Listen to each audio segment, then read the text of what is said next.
Hello, hi guys, good morning.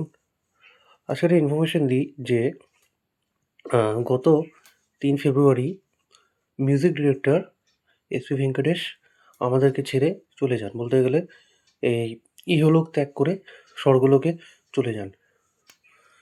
সে অনেকগুলো সিনেমাতে মানে মিউজিক দিয়েছে, স্পেশালি সাউথ ইন্ডিয়ান ফিল্মসে, মালয়ালাম, তামিল, এমনকি হিন্দি সিনেমার ওই যাকে বলে ব্যাকগ্রাউন্ড মিউজিকে কাজ করেছে। এমনকি বাংলা সিনেমাতেও কাজ করেছে, যেটা আমার মানে খুব ভালো লেগেছে।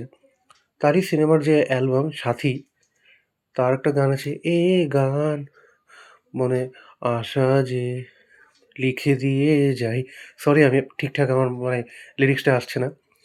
তো যেটা আমি বলতে যাচ্ছি যে আ গত গতকাল রাত্রে আমি যে বিয়ে বাড়িতে গিয়েছিলাম, ঠিক আছে? সেখানে একজন মানে কোনো অ্যাসপায়ারিং সিঙ্গার বা কোনো লোকাল সিঙ্গার যে হবে, সে এই গানটি গাচ্ছিল এবং অজান্তেই গেয়ে ফেলেছে। আমি ভাবলাম যে অজান্তে মানে কতটা ছাপ রাখতে পেরেছে এই গানটা করে, এবং সে যে মানে বলে না যে আ কত মন থেকে গানটা গেয়েছে। মনে হয় ও 'সাথী' সিনেমার ফ্যান।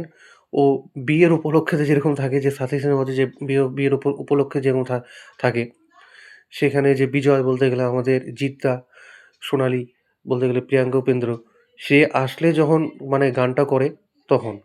ও ওই মোমেন্টে গেয়েছিল। আই এম সরি, আমি তখন রেকর্ড করতে পারিনি। এটা জানিয়ে রাখলাম যে কেউ অজান্তে হলেও তাকে শ্রদ্ধা দিয়েছে। আর আমাদের মানে বাংলা ফিল্ম ইন্ডাস্ট্রিতে তাকে নিয়ে একবার তো একটু কথা হোক, বা কোনো একটা আর্টিকেল তো লেখা হোক। সেটাই তো হচ্ছে না। তো আমি ভিডিওটা বানালাম। আমি পরে হয়তো আমি আপলোড করে দেবো ঠিকই। তো তোমাদেরকে জানানোর জন্য এটা আমি বললাম যে কালকে একজন শিল্পী অজান্তে তাকে সম্মানটা দিয়ে দিয়েছে। ঠিক আছে?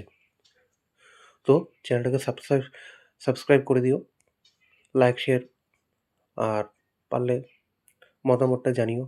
বাই।